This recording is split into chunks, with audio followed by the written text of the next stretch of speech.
Very good evening, everyone. Today is Monday, May 11th, 2015. It's my pleasure now to call the regular meeting of the City of Burnsville Planning Commission to order.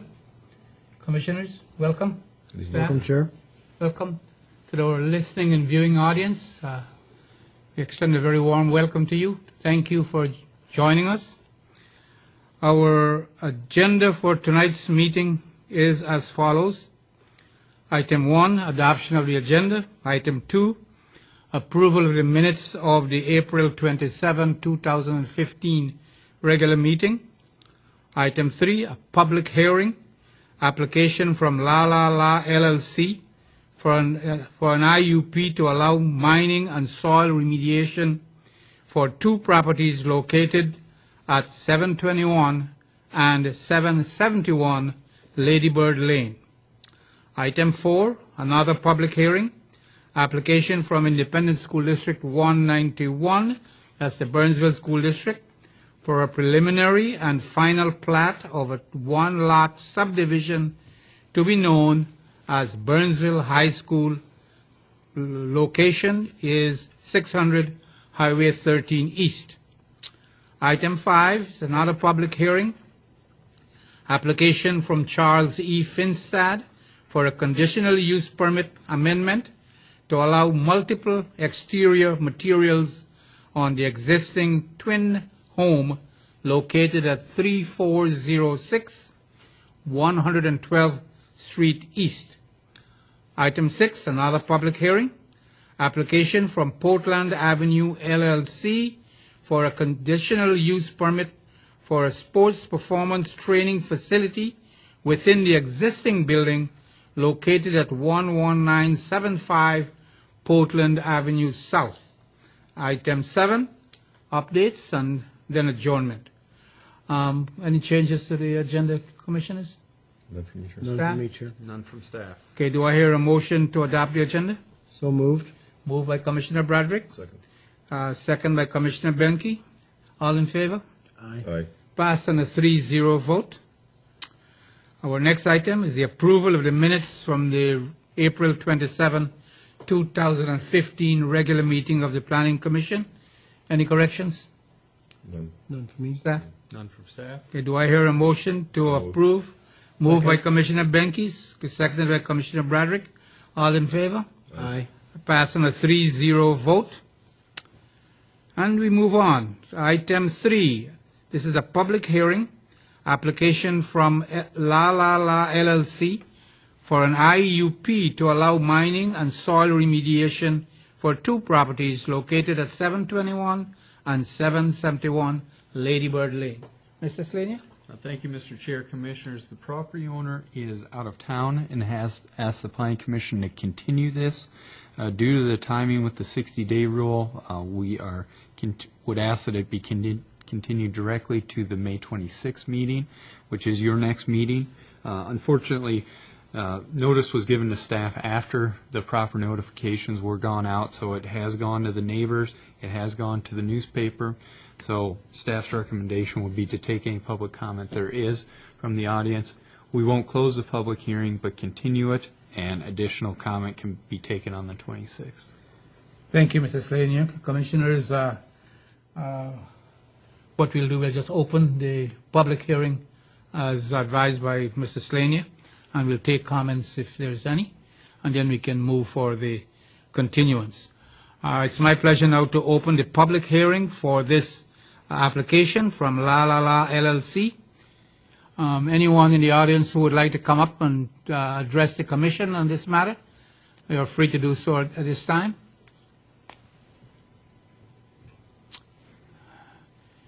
Okay, seeing none.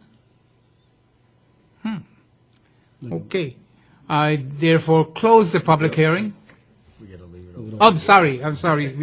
I just said we're not going to close it, we're going to continue it. Do I need a motion to continue the public hearing? I'd like to move that we continue the public hearing for La La La to the May 26th. Motion moved by Commissioner Bianchi, Chair, I second that motion. seconded by Commissioner Bradrick. Any discussion? None. All in favor of the motion to continue this application to the May 26th meeting, say aye. Aye. That's passed on a 3-0 vote. So if anyone here who is in attendance regarding this matter, you may come back on the 26th, and then you also will have another opportunity to address the commission on this matter. Thank you very much. Item 4, public hearing, application from Independent School District 191 for a preliminary and final plat of a one-lot subdivision to be known as Burnsville High School, located at 600 Highway 13 East. Mr. Slania. Thank you, Mr. Chair, Commissioners. Again, this is a public hearing. This is for the Burnsville High School. Independent School District 191 has requested this preliminary and final plat. It is a one-lot subdivision. The site occupies 57 acres. As you'll see on the image in front of you, there are a number of individual parcels here. I believe there are 7. Parts of the property are platted from previous subdivisions. Parts are meets and bounds. This is an opportunity to clean all of that up, get the parcel under one legal description, one tax ID number, get the proper easements in place, vacate unnecessary easements, and all of that is in preparation for a future expansion project that I'll be getting into in a second. As with any senior campus, there are also certainly school buildings, accessory buildings on site, baseball, softball fields, football stadium, practice fields, parking lots, and the like. Again, as you can see on the image, this would clean up a number of issues, and there were a number of easements, utility easements that were cleaned up and vacated to get the site up to par. The property is zoned R1, which is single family. It is surrounded by I-1 industrial. There are pockets of residential over here also. Public and parochial schools are permitted by a conditional use permit. There's quite a bit of history on this site back in dating back to 56, 57 when the building was constructed. But I'd like to focus on the most recent history. In February 2015, voters approved a referendum allowing the school district to move ahead with some of their plans. Specifically, improvements for this site would, and district-wide, would be the realignment of grades K through 5, 6, 7, and 8 would be in the middle schools, and the high school, the senior high, would be 9 through 12. This involves a number of improvements for the high school, adding classrooms and space for the 9th graders, adding a activity center, as well as improving security. That will require planned unit development approval from the city. We'll get into the details of that in a few weeks. It will also include traffic improvements. Because we are triggering a PUD, the property needed to be platted. It was to the benefit of everyone to move the plat forward in advance of the PUD. Typically, we like to bundle those so you see it all at one time, but there are a number of timing elements coming into play, as well as the applicant trying to move forward with whatever improvements they can make now. So the Planning Commission will see the plat this evening, and in about 4 weeks the Planning Commission will see the PUD, and that will encompass all the improvements, including some traffic details. As I said, the focus for this evening's public hearing is just the approval of the plat. Here is the final plat. You can see there are some public easements running through the middle of the site. Highway 13 is here. Portland Avenue is over here. This creates the correct perimeter, drainage and utility easements around the outside. Certainly, the size of the parcel meets our minimum requirements. That is not a concern. And I'd like to touch on, if I can, some of the traffic improvements associated with this. We have met with the school district a number of times. That dates back to 2014. We've also had our traffic consultant involved with this, the school, and MnDOT, as Highway 13 is their jurisdiction. So we know there will be improvements needed as those ninth graders come to the senior high. There'll be additional parents on site with drop-off. There'll just be additional activity. And staff is looking at some traffic improvements. I'd like to point out the city, based on the current development contract, which would be running with this site, the city would be taking charge of providing the improvements. The school district would be refunding the city.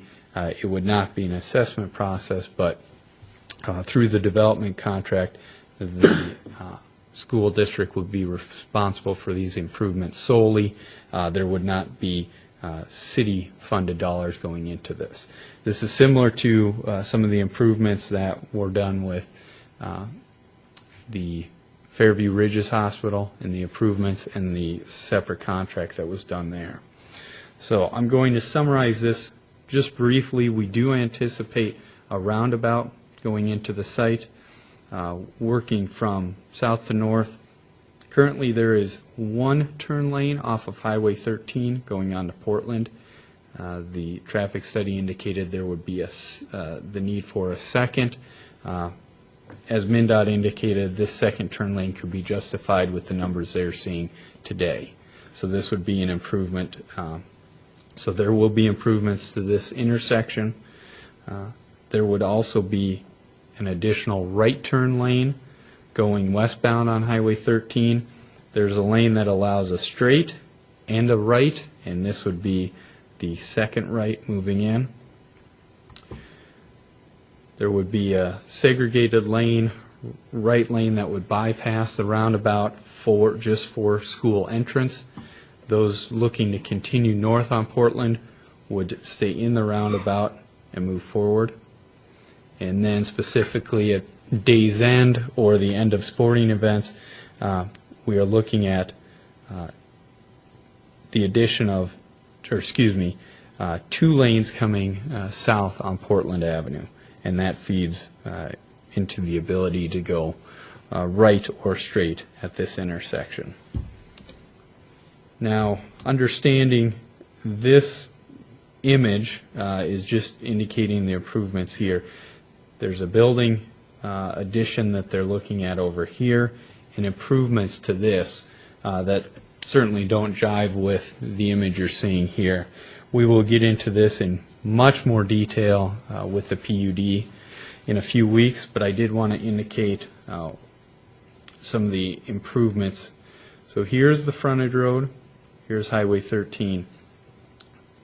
This is the building addition, so this would be a straight shot in front of the building, which does not exist now. Much of the parking lot would be reconfigured. This would be an area for parents and others to pull right up to the front door of the high school, drop off, and proceed out of the campus. This will be visitor and certain staff parking. This will be common parking for the students. But when you look at this, this parking lot, this common area, will be reconfigured moving ahead, and that will help coincide with some of the detail on the roundabout. Again, as I said, there are improvements upwards of $1 million with these traffic improvements. They will be delivered by the city, paid for by ISD 191. The details of that are outlined in the development contract, as is the timing and necessary securities. Typically, when we look at plats, we look at park dedication and stormwater fees. Park dedication would not be due on this. As I mentioned, there would be an activity center that would be open to the public, more specifically open to the public after school hours and on weekends to ensure the safety of the students and handle security better. The city is viewing that as a public amenity, as would we'd look at any park or any improvements similar to that. Again, we don't have full details on that activity center yet. That will be forthcoming with the PUD. Yet again, we do consider it an amenity and consideration for the park dedication. With that, Commissioners, I know it is a big project, a big plat, with a lot of questions to be coming soon. This does require a public hearing. We do have a representative from the school district here. Should you have any questions, and I'll stand for any questions you may have. Thank you very much, Mr. Slaney. Commissioners, you heard the presentation. Any questions, Mr. Slaney? Commissioner Bradrick? The expansion, the roundabout and the additional lanes on Portland, does that fit in our current easements, or does land need to be acquired on Portland to make that work?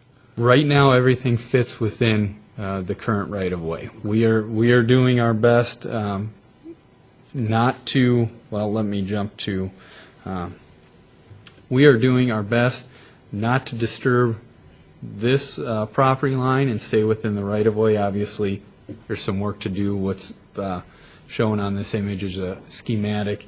There may be improvements in this area that we would get by easement from the high school rather than dedicating right-of-way. That is, as we work through the design of that roundabout, we've had conversations with the school district to keep things moving. We would plat right now, retaining the right-of-way we have, and should an easement be required in the future, we would secure that with the school district. But the school district doesn't own the property to the west of Portland. That's a private property. Correct, which is why we We are, try to stay away from that. yep. That's all I Okay. have right now. Commissioner Frankie? To expand on that a little bit, unlikely to ever happen, but should it happen, this is R1 in an industrial area. Is there a more appropriate zoning for this that would then feed into that, where at some point down the road, this shell changes and then we don't need a roundabout at that location and the right-of-way doesn't need to change? I mean, is that why we're not just dedicating right-of-way at this point? It is one of the reasons. More importantly, again, it gets to timing for that roundabout. The city would be proceeding with the development contract now. Once that's approved by the city council, we would engage our consultant, spend additional funds in getting that redeveloped. It could be the end of this summer until we know exactly what that roundabout looks like and how it's configured. And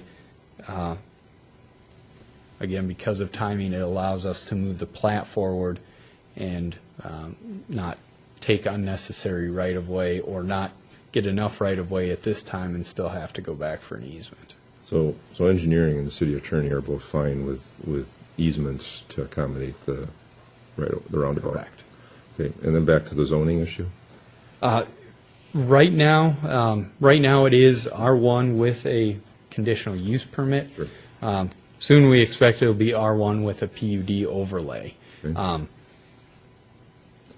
The reasoning behind sticking with R1 is specifically there are certain setbacks needed. There are very few requirements for the schools, but there is a 50-foot setback from all surrounding property lines. And by leaving it R1 with the PUD, should anything else come in here of any sort, we would see it again, and council would see it again. That is correct. And if a different zoning was appropriate, that could be done at It that could time. be changed at that time. So the timing of the traffic on this, the development agreement that you're talking about is designed to get the the traffic work going in advance of some of the rest of the construction? It would trigger funding for the design, the full, complete design of the roundabout and the improvements to the intersection with 13. So the city, I apologize. I was just going to touch to that as well. The completion date is scheduled for August 26th of 2016.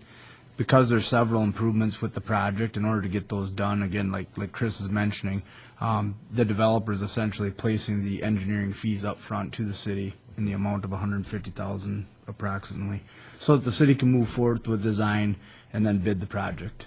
we're basically fast tracking it. We're fast tracking it so that we can meet that completion date of August 26th of 2016.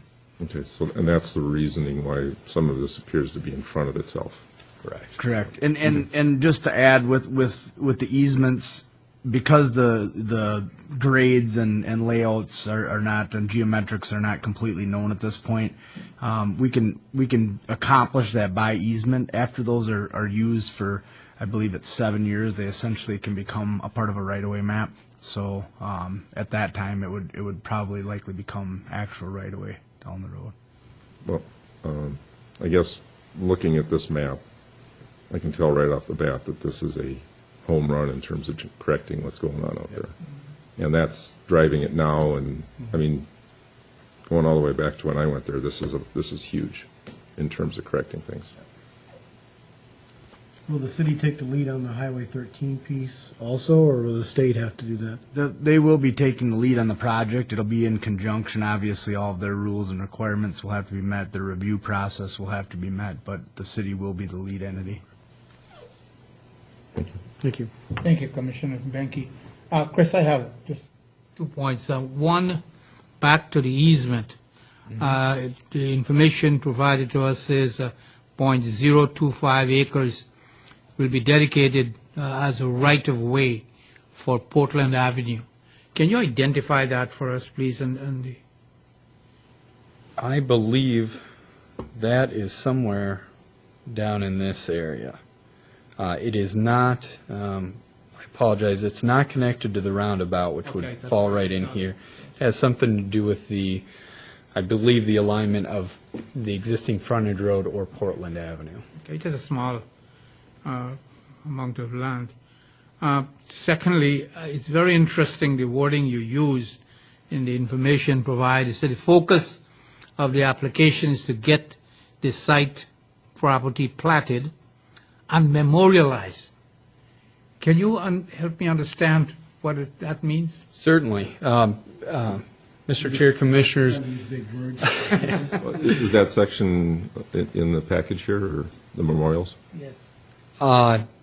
no. Okay. No, it is not. It is solely in the development contract that the city council will see at their next meeting, assuming it goes forward. But there are a lot of dollar figures at stake here. There's a lot of responsibility being doled out in that development contract. Responsibility for and on the city to get the traffic improvements completed, and responsibility to the school district for the cost of that.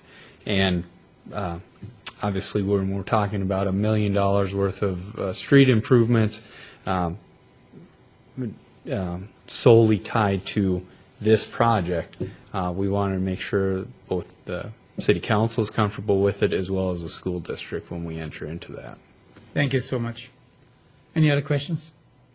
Okay, this application requires a public hearing. I now open the public hearing. Anyone from the audience who would like to come up and address the Planning Commission on this application is free to do so right now. Okay, going once, going twice. Seeing no one, I close the public hearing. Commissioners, over to you. I think it's something that needs to be done. It's to get the land platted, and we'll be involved in discussions later on when the improvements are being done. So I agree, Chair. Chair, I would make a motion if you. go right ahead. I move that the Planning Commission recommend approval to the City Council of preliminary and final plat of a one-lot subdivision known as Burnsville High School located at 600 Highway 13 East. Motion moved by Commissioner Bradrick, Second. seconded by Commissioner Benke. Any other discussion? Seeing none, all in favor, say aye. Aye. Passed on a 3-0 vote. And this will go to the City Council at its next regular meeting on May 19th. May 19th. Thank you very much.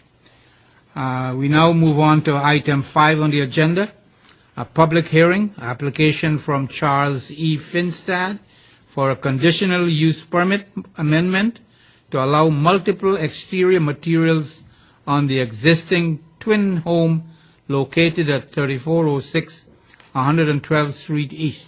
Mr. Slaney? Thank you, Mr. Chair.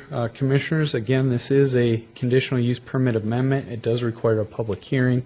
The property owner has applied for the conditional use permit to allow use of multiple building materials on an existing twin home.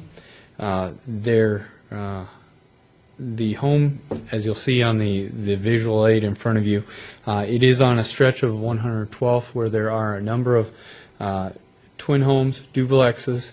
It is zoned R2, which is two-family residential. The property to the north,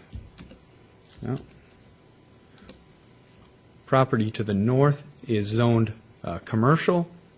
There are no adjacent neighbors, and the property on the south side of 112th are single-family homes.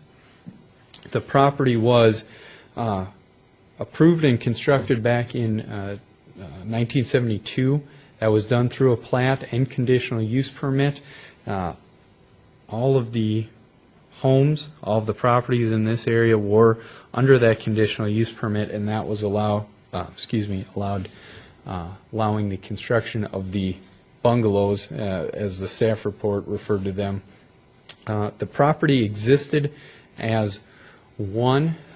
It's currently divided into two halves. It existed under one ownership until 1991. The unique, not unique, but important thing that comes into play here is the building code and the zoning ordinance still consider one structure. It does have two ownership groups involved. It does have 2 units in it. But when our building official looks at it, when our zoning ordinance looks at it, it considers the building to be one structure rather than 2 independent pieces. The brief history on this: in March of 2015, a permit was applied for the 3406 parcel, and that was to reside the property. Pursuant to the zoning ordinance, it requires all buildings in the area to be compatible with each other, and that is certainly a broad term. The ordinance does get into trying to define compatibility, but most importantly, it was staff's concern to make sure there was not disconnection between this property and the surrounding twin homes. If you look at this stretch of street, both sides of each structure are the same material, same color, etc. During the review of this permit, staff discovered it had been done under a conditional use permit. It was our charge to take a look at the materials, make sure they are consistent, or to the best of the applicant's ability, to make sure they're consistent with the adjacent building or the adjacent neighbor. 3404, as we'll get into, is a separate property owner. That unit exists as vertical wood siding. What the applicant's proposing on 3406 is a horizontal vinyl. So they are significantly two materials. Unfortunately, when the property was split in 1991, there's no association, there were no legal documents or association documents established that would direct or require property owners in the future when making exterior changes like this. Oftentimes you'll see that with condo buildings or townhomes. Some twin home neighborhoods have it. In this situation, it was not something staff could find. During the review by staff, it was our intent to avoid a lengthy process like this. The more we uncovered, as soon as we determined it had been approved by conditional use permit, staff found it reasonable to take it through the conditional use process, notify the neighbors of the application. During this review, you'll notice on some of the images here, installation began on the vinyl siding. There was a stop work order issued by city staff. These are images of what exists out there today, but it still does not, I guess it doesn't negate the fact that there needs to be a discussion on the compatibility of these materials. Obviously, the existing wood, as I said, is a vertical design. What you'll see here, this is the proposed vinyl lap siding with the horizontal design. Not necessarily out of context in color. I believe the applicant did as best as they could dealing with a color to match the existing home.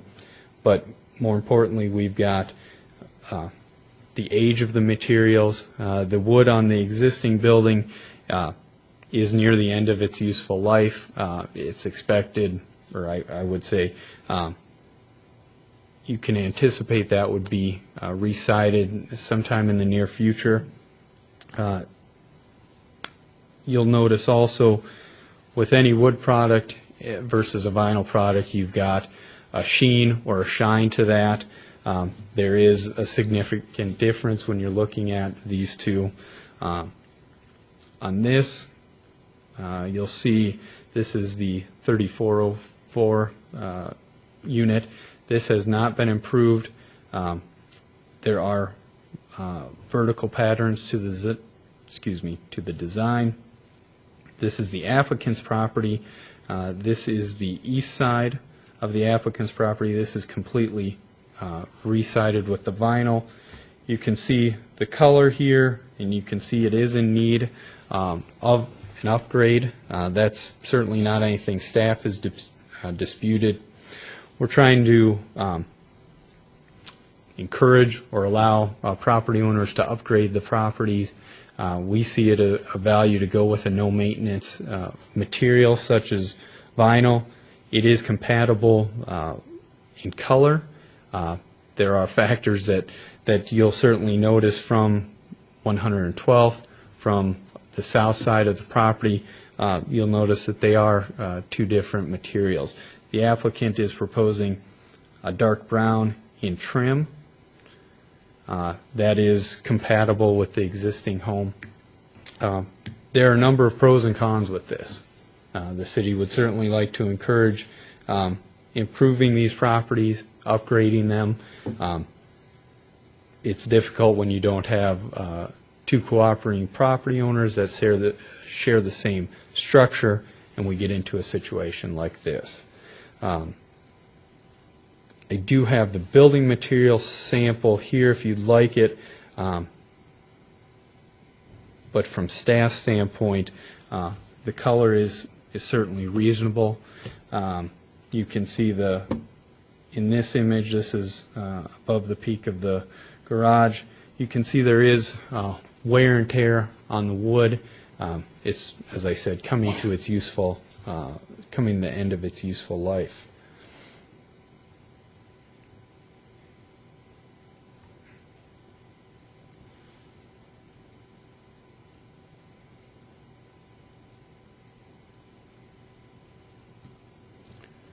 Commissioners, I'd also like to note, as part of the public hearing, there was a property owner that was not available to come. She did send me an email this afternoon, Lori Burnett, and we'll include that as part of the packet that moves forward to the city council. She has concerns with the proposal, and I'll let you read through that at your leisure. Commissioners, the property owner is here. I'm sure they have comments to make on their own, and we'll let them do that. If you have any questions for staff, I'll take those now. Thank you very much, Mr. Slaney. Quick question before we start. Is the owner of the other half of that structure here? You know? It was indicated they were going to show up, but I don't know. I've never. Oh, they are here. Okay. Just want to make sure they are here. Okay, commissioners, questions? Chris, help me with, so in 1972, when it was platted, it required a conditional use permit at that time to build a twin home Correct. at that time? Duplex. Correct. A duplex. And so then, That, if I may, the conditional use permit was in junction with the plat, which included all of these properties. Okay. So it was for the neighborhood. As I indicated, it was later subdivided, as was this parcel. A number of the lots in the area have remained under one ownership with two separate dwelling units. so owner, renter. Correct. Okay. Do we have, from a standpoint of history in this area, do we have any other CUP amendments to any of the properties in the area? No, we do First not. one? This is the first one, Okay. or the first one that staff had discovered. Okay. That's all I have at this time, Chair. Thank you, Commissioner Bradrick. Sure. Commissioner Benke? Okay, the reason I said that was about the duplex is that as a single building, showing the two units, it basically qualifies, it is a duplex. Once you subdivide like this, it becomes sort of a twin home, but as you pointed out, we're still considering them to be the same as what they were originally built as. They are correct. Do we have an opportunity here to require the owners to not create an association or bylaws, but add covenants at this point? I mean, as we go through, and these have already been split. It was years ago, but that may have been missed. And a covenant could create a. I mean, I can see a problem here because he's doing his way, and the neighbor can try and do something different when they choose to do theirs. Correct. It is, at this point, it's not a situation where we can force or obligate those property owners to enter into a covenant or an association. Ideally, that would have been something that was put in place either in 72 when the development was platted, or possibly in 91 prior to the subdivision. At this point, we don't have we can't obligate them to do that. So even making it a condition of approval? No, commissioners, at this point, because the application is solely at this, by the property owner's application, it is just to one parcel. Sure. It does not tie or obligate the neighbor to anything. So even though we have the elements in our code that strongly push it to be consistent, Correct, we're at their mercy at this point. correct. But if one of the other lots was to come in, that could be made a condition of one of those if they chose to split. Or should the owners choose to enter into that voluntarily, or possibly, like in these situations where it is under one ownership group, that could be done premature to splitting the lot. Okay. If you want to go back to the photo of the construction, it appears that he's done a fairly decent job of siding color. The fascia or the soffit seems to match, but there doesn't appear to be anything being done currently on a roof edge. Do we know, is the roof edge being done at the same time? Is that being left for later? I realize some of these questions might be more appropriate for the the owner, but I guess if you know anything about that. I don't. I apologize, Commissioners. I do know the applicant, in addition to the siding, has replaced a number, if not all, of the windows. That you can see in, well, the images, the going with vinyl windows. Sure, the work looks good from the photo. I think that's all I have for staff right now. I assume that was just part of the stop work order, probably. Well, and I'm sort of going to expand on it, I think, a little bit if we have a, right, Any other question? not for staff, I think. Okay. Thank you, Chris. Okay. Thank you very much, Commissioners, for your comments. This application requires a public hearing. I now open the public hearing. Anyone from the audience who desires to come up and address the Planning Commission on this matter can do so now. I will ask that you please mention your name and address for the records. Come on up to Okay, the no mic. one else has come up this evening, so welcome. Thanks for coming to see us. Yeah. My name is Emily Parmley, and I live at 3404 112th Street East. Thank you. Welcome. Go Thank ahead. you. My concerns are I was unaware that he was even doing this. I got a phone call at work from my daughter the first day of spring break, scared somebody was breaking into our house. That is how we found out that he was doing the construction. He never asked for my opinion, asked if I wanted to go in on it, or I know that it does need to be updated or painted. As I'm a single mom, I go to school full time. I don't have a ton of money, so I definitely agree that it does need to be painted or updated a little bit. But we could maybe have come to an agreement within that. If I were to turn around and sell my house, I feel that I'm going to have a hard time selling it with them looking so completely different. I feel like it brings the property value down as well. Are you planning to, I know you just said you don't have much money. Are you planning in the very near future to upgrade yours? I would like to. Again, it comes down to financial situation for me. It's something I could look into, but it may take time. I might be able to do a little bit each time. I can't go and do it all at once. Okay, thank you. Commissioner Benke? Are you an owner or a renter? I'm an owner. Okay. And given that you're attached to him, if he would have come to you, would there have maybe been other choices you might have suggested to him, or have you even had time to think about it, about what you might have done if you were considering to be part of it? Sure, I would have maybe suggested to try painting at first, because I can afford some gallons of paint. I would have asked for an estimate of the siding. I don't know if they could have done maybe payment plans or something that I could have worked with. I would have looked into it, because it definitely does need to be, I mean, I know that as well, that it is from the 70s, it does need to be updated. Okay. If there was something that was more compatible, would you be, in terms of the way it looks now versus, and your side will look versus what's being proposed currently for the other side, would that maybe keep things a little bit easier for now until you actually were able to do yours? Maybe. It is, like you said, one is horizontal, one is vertical. I mean, they're just totally different looking.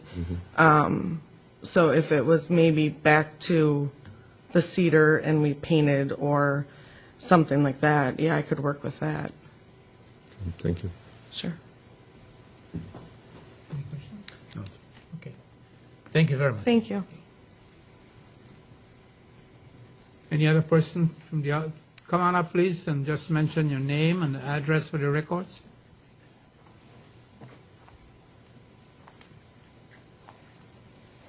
My name is Greg Parmley. I live in Richfield. I am Emily's father.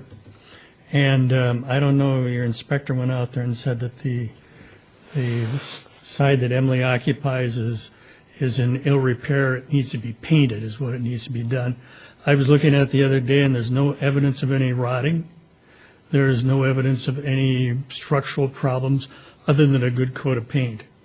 And we were going to do that this year until Chuck decided to do his side of the house something completely different. And Emily doesn't have the resources to be able to engage in a project like that. She's having enough trouble trying to survive in that house with her and her daughter. As a single mom, she's doing one hell of a job. And with the kind of money that's required to do this would require assets she doesn't have, nor could she possibly borrow. So it took us as kind of a surprise. Again, these pictures don't do justice to what the contrast is between the two of them. The side of the house that is on the east side looks nice, but it's not the house. It's not the house that it was. It's not the house that it should be. And without any sort of cooperation between the two parties, I mean, this took us completely by surprise when they were working on the house. No contact whatsoever. They just started ripping the place down. And, you know, what do we got here? We got one side that probably won't be finished until she sells the house. And whether she'll get the money she wants for the house or not, I don't know. This just has really screwed us up. I don't think that they're going to tear the siding off of that house and go back to a vertical format. I don't know, but I don't know what we're supposed to do either. I mean, it's a money problem, and we'd love to fix the place up. Who wouldn't? But we're having trouble with, plumbing inside and maintaining the inside of the house as well. And there's a lot of things that we'd like to do to it that we're just not able to afford. And I apologize for that. It's a nice place. It's a nice neighborhood. Everybody tries to keep their places up. And some cases they're in worse case in our house. But that's all I'd like to say. Any questions for Mr. Parmley before he leaves? No, I think. Okay. Thank you very much, Mr. Parmley. Appreciate your contribution. Come on up, sir. Please, as I said, give your name and address for the records. And I have one more picture too. I'm Mike Finstead. I'm Charles Finstead's son. And I just So are you the owner or Charles is? Charles is the owner. I'm his son, and I'm working with my father and helping him coordinate some things. Thank you. And I guess I just wanted to start out with, because I just want to make it really clear that there was no effort here made to create any hardship for Emily next door. My father and my mother used to live there, but my father has lived there for many, many years. He rented it for many, many years prior to purchasing it, and has done just as Emily has, tried very hard to keep it up. And what my father's doing in making these selections for materials and going with a maintenance-free material, and to answer your question, Commissioner, there will be aluminum vinyl soffit fascia front. I mean, it'll be completely maintenance. When you see the roof edge not completed, that was when they stopped in the project. But what the effort he's trying to make, and what his whole point here was trying to make it more maintenance free for him to be able to continue living in the property. Part of the reason why there was a little bit of lack of communication, if you want to call that, is my father was in the hospital from December until January 12th, and then in a nursing home from that for another 6 weeks. So my father was not living in this property for months. And so in an effort to make it livable for him to move back in, that's where these projects started from. So the vinyl windows, the overhead door actually was something we did after Emily replaced hers on her side. Originally there was a fiber board kind of a maintenance, you have to paint it, overhead door on the left-hand side, as what, the door, of course, was an older type front door too. And so we went with the aluminum or a metal raised panel overhead garage door to match her side. We made the selections originally working with the siding professional company to be appropriate with, with Emily's side, to have it contrast nicely, to work well together, staying with the dark trim. That's going to be wrapped also.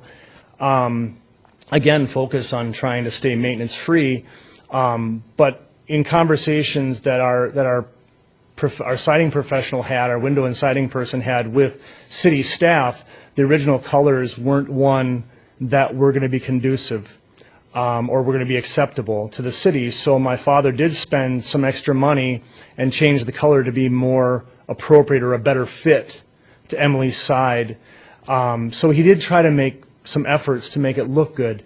Quite a few homes in the neighborhood have vinyl siding. There are a number of properties around Burnsville and other communities where you have side-by-side different contrasting materials that look look real good together. And I know I brought up one to city staff at one point during the conversations for this. It was probably not the right. It was over by what used to be the Humane Society, or the shelter now, where there's like 6 different colors or something there in the one building. I think they might have not done what they were supposed to. But we're working very hard to have this building still look good, with the focus being maintenance free. And my father doesn't. I mean, he's retired now. He has special needs with his walker. He's not some rich person that is trying to spend a bunch of money that he really wants to spend. Again, the whole effort was to make it more maintenance free and appropriate for him to be able to maintain it. I have a picture. The picture's here, if that's okay. I don't know how. I'll just flip this for you. You can lay it right where that keyboard is, and then we can. It's kind of hard to see. Maybe. They'll zoom in for you. I just thought because it's still kind of blurry, isn't it? Oh, okay. It'll focus. I'll try to. Okay. I just wanted to show you the two materials side by side. Yes, there is a difference in color, but there is a vertical trim board that's being added in an effort to make it more complete or a better finished look at that transition. The windows on the back are not wrapped dark, but you can see Emily's windows, the original wood windows, they match the siding or the color of the wood around it. The front, we're going dark, wider trimmed, very similar to what is already there. So yeah, that's as far as the selections go. There was something else I wanted to mention. Yeah, I can't think of anything else. Okay, any questions to Mr. Finstad? Sure. Any questions? Yes. Yep. I guess I've got a couple of different questions for you. Number one, given that you have a duplex, there is a certain responsibility that comes along with living next to somebody else. Okay. And with that in mind, just curious why, even on just the front, there wasn't maybe a choice to use a vertical pattern siding. The big reason why we didn't go with a vertical is that my understanding I shouldn't just say mine, but we weren't aware of a maintenance-free material that was vertical that way. It's a board and batten product, or they actually use a soffit product in the vertical format. So, I mean, your colors. I'm sure there are some out there, sir. I'm not, yeah, I can't pretend to know all the materials. I'm just saying that. Right. And then how do you transition that then to the other surfaces that it'll look right? I think you're introducing another material, aren't you? There's a corner trim. I work in the industry, so I'm Sure. speaking from that, but there are corner pieces that cover the corners and that kind of thing. Okay. Generally, I think if you brought that to a siding professional, as you pointed out, he probably could produce something for you and transition it well. The problem that I'm seeing with this is you're actually creating an edge all the way along the building where you're going to have a very difficult time transitioning from your materials to her materials. Basically, where the soffit ends, where the fascia ends, where the trim board that you said you're adding on there, you're basically creating a situation where you can actually be introducing a water problem to her house by virtue of you doing it with just your side. And I know I'm looking out for her a little bit on this, but I'm also looking out for the standpoint that, if you're creating a problem on her side, then she's going to be subject to maintenance enforcement from our staff. I guess yeah. So, How would you transition when you have two separate owners? How would you not have an edge? it's one building. It should all be done at once. But yeah, I don't understand that, sir. But Sure. the other thing that I I wanted to talk to Emily's comment also about property value. I am a realtor. I am in the business, and I do understand property value. And I can't see how her property value, short of how she maintains her side, would be impacted by what my father does. But I am not making a judgment at all on her side. That's not the whole point here. My father just needed to make some changes on his side, and it was time to go to a maintenance-free material. I would tend to agree with you on the maintenance-free issue of it. I think generally what was happening along here, and I grew up in this neighborhood. I went to Metcalf. I walked by these houses on a daily basis, and they've been around a long time. And when we get to the point where every one of these twin homes, duplexes, whatever they are, is showing two different materials like this, it doesn't have the same character that the rest of River Hills has. And I do see her point to the fact that doing this doesn't help the values in that area. That's my own opinion. Yeah. I guess to speak to the whole neighborhood that way, I think is a little bit of an exaggeration. But there are townhomes across all over Burnsville that have different materials side by side. There's opportunities for this group to approve down the road, whether it's this building or another building, that the materials work well side by side.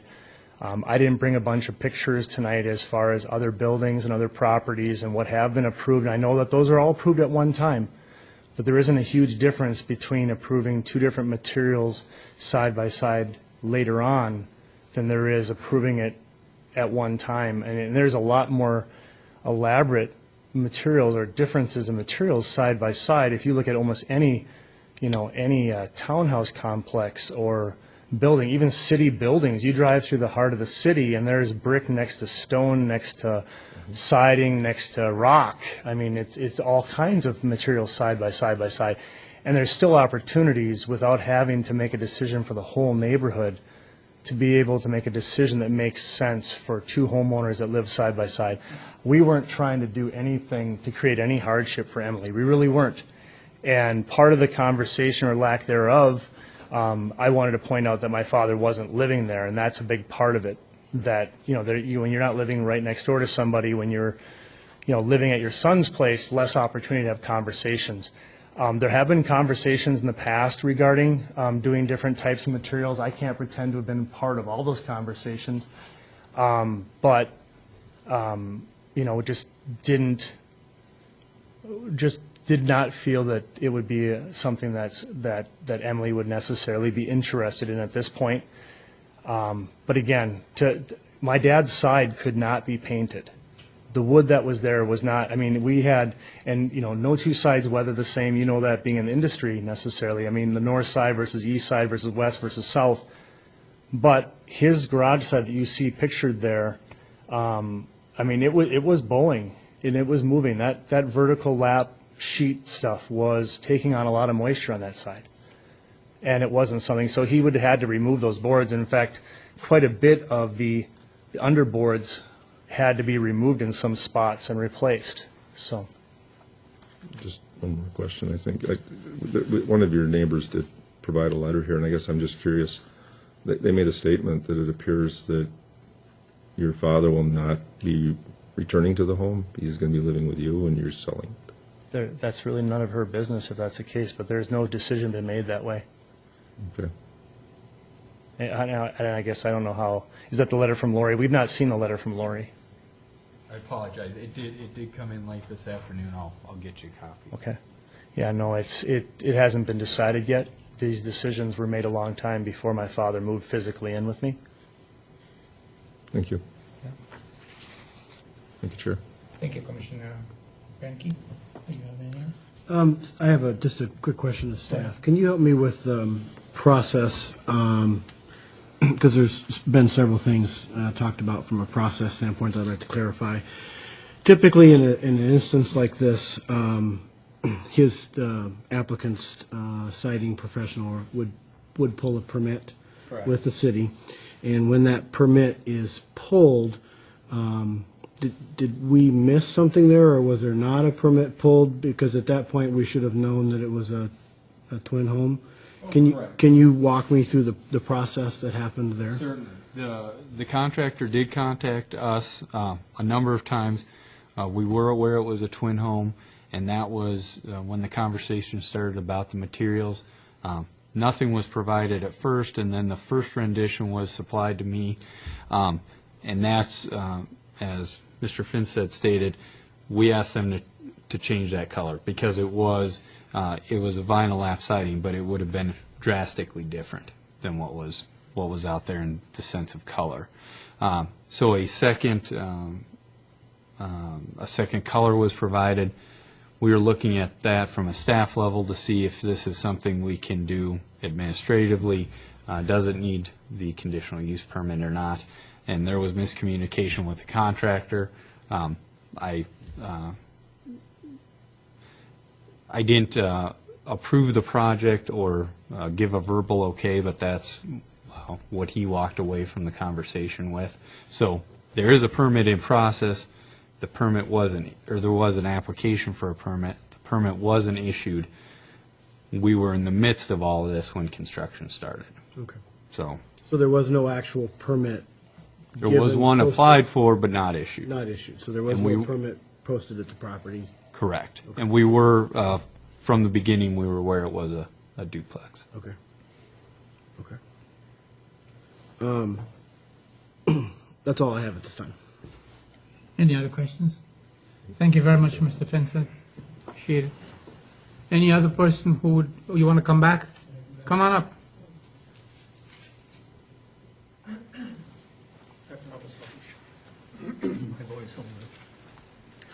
One of the things that he referenced was the fact that Chuck was going to live back in the house.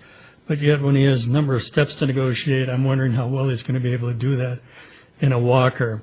Not to mention that I think it was Lori you got the letter from.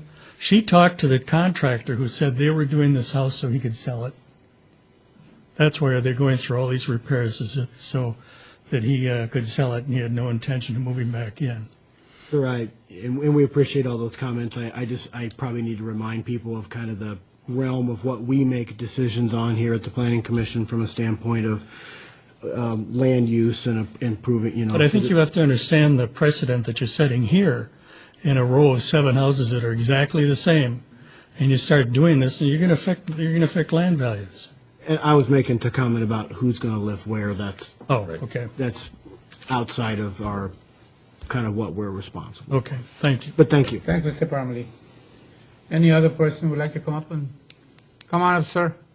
Please mention your name and address for the records.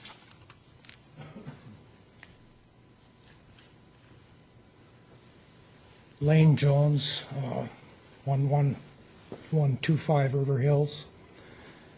My concern is, having dealt with sightings somewhat in my line of work, that in 5 years or whatever number of years, if the person that isn't doing the work now wants to try to match, it will be virtually impossible to match the siding that's being put on today. It'll fade, and you won't, even if you can get the same siding and soffit and fascia, the color's not going to match. Yeah. Thank you very much, sir. Thank you. Thank you, sir. Okay, anyone else? Okay. Seeing, okay. But Okay. we appreciate everyone's comments. We do. Thank you so much for coming up and expressing your opinion on this application. I'm seeing no one else coming up. I will now close the public hearing and over to commissioners. I have a question, Chair. Chris? A couple of people have commented that there are other buildings in this area on this street apparently that have already gone through some of this. Oh, certainly. I mean, is that, you're not talking down in Egan, when we cross into Egan there, we're saying actually in Burnsville. Correct. Commissioners, when you're on that street, you'll notice that, I guess I didn't pay attention closely enough to know if there's any vertical wood siding left. Many of them have upgraded to vinyl, to a non-maintenance. None of the other properties are two completely separate materials as this one is, but many of them have upgraded from the original design to... So the whole building is all uniform though? Correct. But there's been residing done? Yes. Okay, so it really isn't this situation at all? Not on this street. There are twin homes around town that... We're aware. Can I follow up on that? Sure. You're saying there are twin homes around town, that each unit is different? Correct. There's some that were designed that way from the beginning. Some that designed that way, some that ended up that way. Right. But that is correct. But not on 112th. Correct. Okay. Okay, any other? If none, can I hear a motion? Well, I have a couple, I'm sorry. Go ahead, I was trying to if you put have. together my thoughts. I'm kind of torn on this for a couple of reasons. One, I certainly see Ms. Cromley's side of the piece, and I am, I think typically we see these things where neighbors, when they own adjoining properties, there's work done to come up with a common good. We do have an ordinance that does say that it has to be compatible,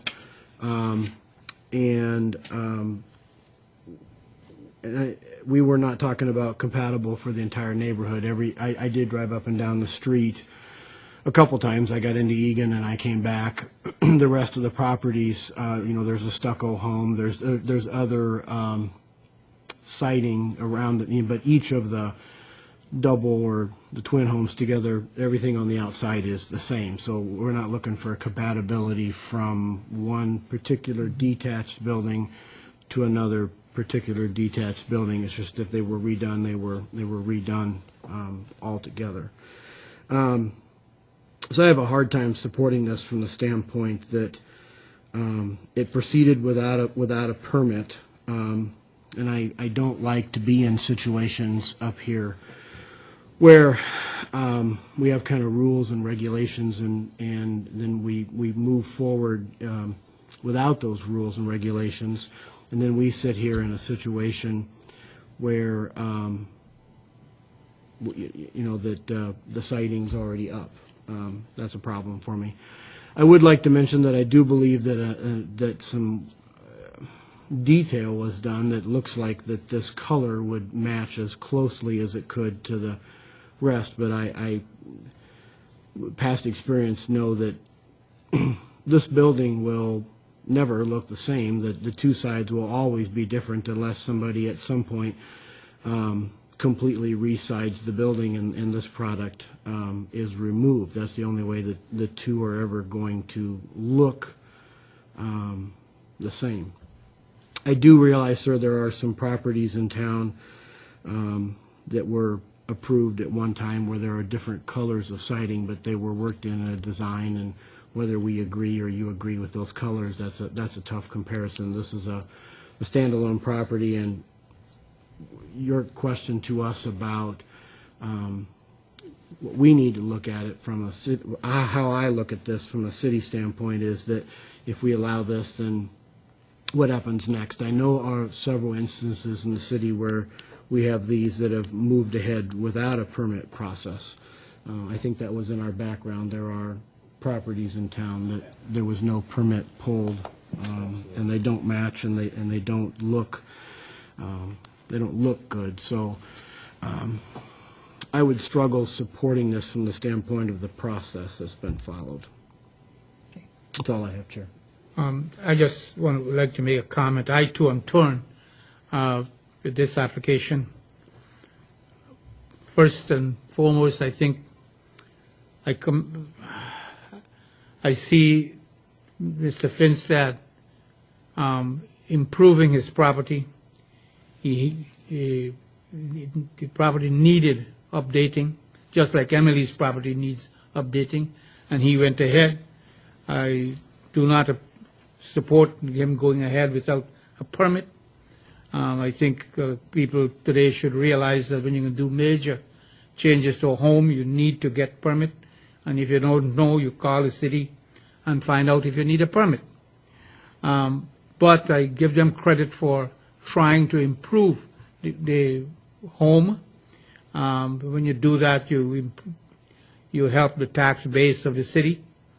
The situation, however, it created, in the first place, the lack of communication created a problem. If there was some communication between the two owners, I think things would probably not be the situation that they are right now. I too have a problem supporting this. I'm torn, as I said. I understand what Mr. Finstad has done. I understand Emily's situation. I look at the letter sent by Lori Burnett and was very critical of this work and what the impact that this will have on the neighborhood. Of course, it's her personal opinion, but I do take her letter very seriously, and I'm concerned. So I don't know where we'll fall on this one. Commissioners, are you ready for a motion? Okay, Commissioner Benke? Oh, well, sure, go ahead. Come on up, and I'll give you a chance. This is an important decision we'll be making, a recommendation. Sure.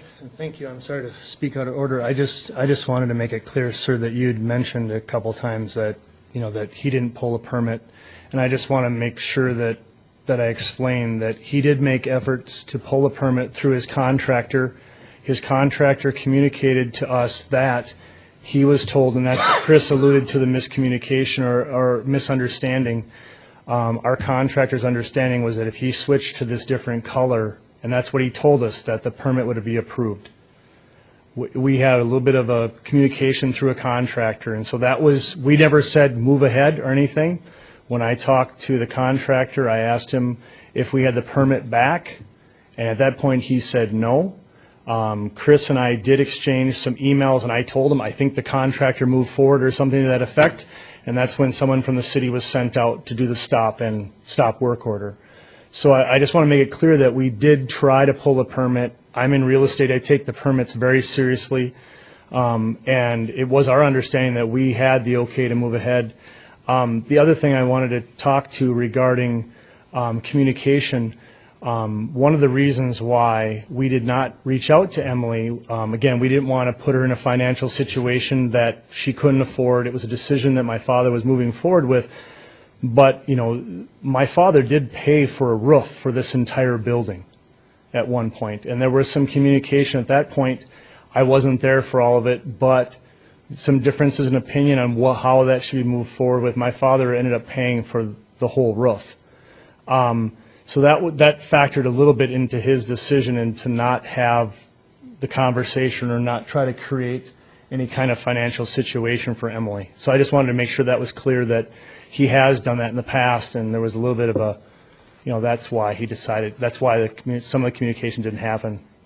I think what happened here, the contractor misrepresented you. When a contractor knows that you should not move ahead without, any reputable contractor should know you don't move ahead and start work without that paper in your hand. And I think you guys get, Mr. Finstad, get caught in a situation because, for one reason, because the contractor misrepresented the homeowner. Well, and I just wanted to speak to that so it didn't come across. Thank you so much. Yeah. Appreciate Yeah. that. Sir, and I appreciate, I commented to that too, so I guess I'd like to clarify, I, in my eyes, hold the contractor solely responsible for having that permit in their hand before they start work. That has to do with their contractor's license and what they should do. And we function in this body from a standpoint of there's rules and regulations the city has, and we can make some adjustments to that. But I think we would have probably a different situation here if we had a different scenario and then we had two adjoining parties that came to us and said that they were both in agreement. We've done something like that in the past. But in situations like this, where we have some missteps from a permit standpoint and we have disagreements and the city already has a policy that's been in place for quite a while, that's where I come to my stand on this. Sure. Thank you, Mr. Finstad. Appreciate it. Mr. Chair, Commissioners, before the commission takes a vote, discussing the permit, I believe it was not neglect on the contractor's part. It was a misunderstanding. There was, in his minds, that he had approval to move ahead. Didn't have a permit, but had the approval to move ahead. Secondarily, there's been a lot of discussion on the color alternatives, going with something vertical versus something horizontal. Whether the work had started or not, I think we'd be in a similar place with the Finsteads proposing this design, this color. And on half the building. And on half the building, correct. Okay, thank you for clarifying that, Chris. Appreciate it. Go ahead. I think I'm in the same place as both of you in this, and basically it comes down to the half the building, even though I elaborate on a number of other issues here. I think it comes down to only doing half at a time. And with that, I guess I would move that the Planning Commission recommend denial to the City Council for the conditional use permit allowing multiple exterior materials on the existing twin home at 3406 112th East. Thank you, Commissioner Benke. Seconded Second. by Commissioner Bradrick. Those in favor of denying this application, please say aye. Aye. Passed on a 3-0 vote. This matter goes to the City Council in regular meeting on May 19th. Now, of course, the City Council has the final authority over this matter, and those who would like to attend that meeting may also get an opportunity to address the City Council on this. We only make a recommendation to the City Council. So, yes? Will the staff's recommendation to approve that was in the packet we received, will that also be forwarded to? Yes. Yes, that will be forwarded to the City Council. Yes, good. Thank you very much. We move, and thanks to all of you who came forward and gave your opinion. Thank you. We now move on to item 6, another public hearing, application from Portland Avenue LLC for a conditional use permit for a sports performance training facility within the existing building located at 11975 Portland Avenue South. Mr. Slania. Thank you, Mr. Chair, Commissioners. Chris, it was nice you could bundle this right with the high school, so they were right next door. Yeah. Our travel Yep. time was cut down dramatically. Yep, there was a lot of overlap on the public notices back and forth on this. Commissioners, it is a conditional use permit. The subject site is zoned I-1, which is industrial park. This dates back to an amendment, actually not that long ago, although it seems longer than that. In 2014, the Planning Commission and Council amended the ordinance to allow the sports performance training centers in the I-1 district. They're also allowed in the I-3 district. We've seen a number of these applications for baseball and softball. We've seen another one in the neighborhood for personal training and fitness similar to this. The applicant is taking about 2,400 square feet out of the subject site. Again, as you mentioned, it is adjacent to the high school property. The high school is zoned R1. Everything here and to the north is zoned I1. Obviously, it's a very large building. The space the applicant is looking at is right about here, to put it in perspective. As I indicated in the report, there are no changes to the exterior of the building. This is simply a land use application. We're not looking at changes to landscaping, lighting, things like that.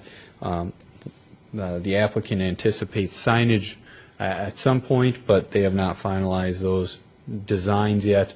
The applicant is focused on getting the land use approval so we can begin build out here. Let me see. As I mentioned, it's a large building, a substantial amount of parking there. The building is almost 64,000 square feet. The land use in question, the demand for that based on the tenant space is only 10 stalls. The total site provides 196 parking stalls. When you take the application for the sports performance and the office warehouse uses in the building, it only creates a demand of 142 stalls. So there is significant or capacity for parking. The applicant, as stated in the report, is in the neighborhood. They're operating in a shared space, a shared space that received the conditional use permit in 2014, different location. The applicant is looking to get on his own, utilize a different space, build an identity separate from his colleagues in the shared facility. He is a licensed or certified personal trainer. The intent is not that this would be open to the general public. It is intended for his clients, athletes, bodybuilders, power lifters, somebody that is working through his program, through his business on personal training rather than walking in off the street like you would find with other larger health clubs. As I indicated, the conditional use permit requires review of parking, making sure there's no issues with truck access, loading and unloading. As you can see, the vehicle parking is on a completely different side of the building than the loading docks. Truck and trailer traffic bypasses this front door and goes to a segregated part of the building. The facility hours are not unlike some of the other office warehouse buildings, office warehouse uses. Monday through Friday, 6 a.m. to 8 p.m., limited hours on Saturday and closed on Sunday. The applicant, Mr. Neal, is currently the sole trainer for the business. He's the owner, operator, and tenant for the space. Staff has worked with the applicant for a while. The appropriate plans were included in the packet. Staff is not recommending any conditions, but we are recommending approval. Should you have any questions, I'll stand for those now. Thank you, Mr. Slaney. Commissioners, questions? Commissioner Bank? I think I'm just pretty simple here. The only issue I can see, I mean, I know the building well. Only issue I can see is the issue of signage. Essentially, every other tenant has a common pattern that Linvilles have used on that building since day one. So I'm assuming that any signage is going to match that. Correct. To a degree, Mr. Chair, Commissioners, prior to staff reviewing any of the signage, it needs to be reviewed by and signed off by the landlord. Right. And other window signage and things like that is not allowed in this area, or? It is only to a certain percentage. I believe, I should say from a zoning standpoint, it is allowed up to, I believe, 30% window coverage. So there can be some graphics and so forth in the window. I can't speak to if the landlord has regulations restricting that, then they would not be allowed. Thank you. Could the applicant come up real quick? Sure. Please Commissioners, this mention is- your name and address for the records. My name is Vernon Neal, and the address is 11975 Portland Avenue South. Okay. Did you have, I just was going, I would be in support of this, and I don't know if you'll have another opportunity, but I appreciate you keeping your business in Burnsville. I was on the Planning Commission when we made adjustments to the conditional use permits to allow this sort of use to help our building owners fill their buildings. So I'm glad you're deciding to stay here. Tell us a little bit about your business. This is your opportunity with, not a lot of people here tonight, but some people watching on TV that can know a little bit about your business. Yeah. Well, what we do is run a universally scalable strength and conditioning program for, I've got ages 14 to mid-60s doing deadlifts and power cleans and walking on their hands and jumping on boxes and running. And we really take what would normally be given to elite athletes, and we find a way to make it scalable for anyone. And that's basically it. It's a lot of fun. We're a pretty new business, and I just can't wait to get going. Well, I appreciate you choosing to keep your business in Burnsville. A lot of times I know personally when I'm involved in events like this, there can be stuff out in the back parking lot with tires, so just make sure that that's safely done. Yeah, definitely. Most of our trainees, well, I don't want to be completely certain, but I will say that at least 95% of our training is going to be done within, if not more, the facility. So we shouldn't cause too much of a... Okay. Well, thank you for, this was your opportunity to talk a little bit about your business, and I appreciate you staying in Burnsville. We did get the signage. Signage was approved by Linville. It's a pretty standard plaque that they put on their buildings. Yeah.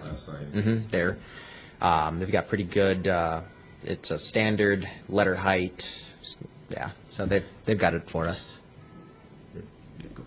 Mr. Neal, I do think that your use is a good fit for that neighborhood. I officed in that area for a number of years, and I know the kind of clientele that could, you may find clients right in the building. I'm sure you will. Pretty much already have. Very good. Very good. Thank you. Thank you. Okay. Anything else for Mr. Neal? Unless I would make a motion if you... No, it's called a public hearing. Oh, I'm sorry. Yeah, we got Well, that's right. Thank you very much, Mr. Neal. Appreciate it. I endorse the comments made by the other commissioners, and good luck. Thank you. You may take a seat now. Thank you. Okay, commissioners, this application requires a public hearing. I now open the public hearing on this matter. Anyone in the audience who would like to come up and address the Planning Commission on this application can do so now. I think I will just quickly. Please name. Oh, well, thank you. Please give your name and address, your personal address. Caitlin Buckvold, 1200 136th Street West in Burnsville. Thank you. I just wanted to briefly comment. I've been a member of his for a couple years, and the community aspect is huge, and that's why I'm here in support of him. I do believe that a community like this in Burnsville is an asset, and so I just wanted to speak to that. And support. Thank you so much. Thank you for coming down this Yeah. evening and giving us Thank your you. comments. You're very welcome. Okay. Any other person from the audience who would desire to come up and address the commission on this matter? Seeing none, I close the public hearing. I know it's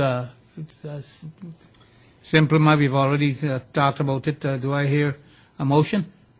Chair, I would move that the Planning Commission recommend the City Council approval of the conditional use permit to allow a sports performance training center within the existing building at 11975 Portland Avenue South as presented. Motion moved by Commissioner Bradrick, seconded by Commissioner Blenky. All in favor? Aye. Passed on a 3-0 vote. And this matter will go to the City Council at this regular meeting, next meeting, May 19th. And as Commissioner, we appreciate your staying in Burnsville, and I hope your stay will be a long and very successful one. Good luck. Thank you. Thank you. Okay, Commissioners, we move on to updates. Any update? Just a reminder that for your calendar, June 22nd, 6:30 p.m., City Commissioner Training Workshop, work session. You know, please remember that. Anything else? Mr. Chair, Commissioner. If I can, just for the record, indicate your next meeting due to the Memorial Day holiday will be Tuesday, May 26th, rather than Monday. And I do have to put a little caveat. The commissioner training that date is now more tentative than I originally thought. We will keep you updated. Very good. Okay. Thank you, Mr. Spanier. Any other thing? Okay, before we close, just want to say thank you to our viewing and listening audience. We appreciate you, our listening on the audience and viewing audience tuning us in. As you know, in Planning Commission, we work very hard to make Burnsville the best city to live, to own a business, to work, and to shop. Motion to adjourn. So moved. Moved by Commissioner Benke. Second, Commissioner Bradrick. All in favor? Aye. Passed on a 3-0 vote. Thank you, everyone. Thank you, commissioners. Thank you, staff. Good night, everyone.